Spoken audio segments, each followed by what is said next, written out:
संगारेड्डी के रुकन assembly TJ प्रकाश रेड्डी ने उनके हलके में सरकारी मेडिकल कॉलेज के क़याम का मुतालबा किया और कहा कि चीफ मिनिस्टर ने अपनी इंतखाबी मुहिम के दौरान इस बात का वादा भी किया था। मीडिया वालों से बातचीत करते हुए जग्गा रेड्डी ने कहा कि चीफ मिनिस्टर ने मेडिकल कॉलेज के क़याम के लिए 1000 करोड़ रुपए जारी करने का वादा किया था, लेकिन 2 साल बाद भी इस वादे को पूरा नहीं किया गया। जग्गा रेड्डी ने बताया कि चीफ मिनिस्टर ने रियासती असेंबली में उनके सवाल के जवाब में भी ऐसा वादा किया था। चुनाचे ऐवान का एहतराम करते हुए मेडिकल कॉलेज के क़याम के इक़दाम का फौरी आगाज किया जाना चाहिए। फिर भी मेडिकल कॉलेज तो डिमांड संगारेड्डी है।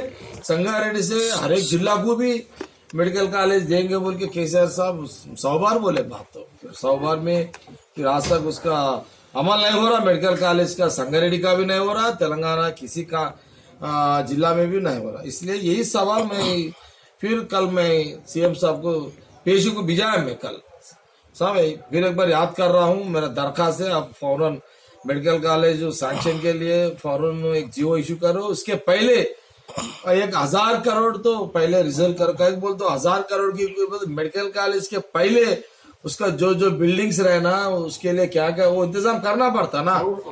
हाँ वो और संगारेड्डी जिला पब्लिक के लिए आप फौरन 1000 करोड़ रिलीज करो और जीओ भी दो मेडिकल कॉलेज के लिए। ये नया साल तोहफा आप पब्लिक के लिए दो। अगर जनवरी में अगर कुछ ना कुछ आपका जवाब ना आए तो फिर हम रोड पे चलना पड़ता। फरवरी से वहां से हम लड़ाई चलेंगे।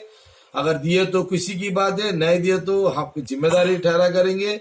अगर ये साल तो नहीं हुआ तो अगर हमारा 2022-23 में अगर हमारा हुकूमत आए तो अगर ये गवर्नमेंट मेडिकल कॉलेज नहीं दिए तो हमारा गवर्नमेंट कांग्रेस का आते ही तो फौरन पहले मैं संगारेड्डी मेडिकल कॉलेज का पहले नारे फोड़ूंगा।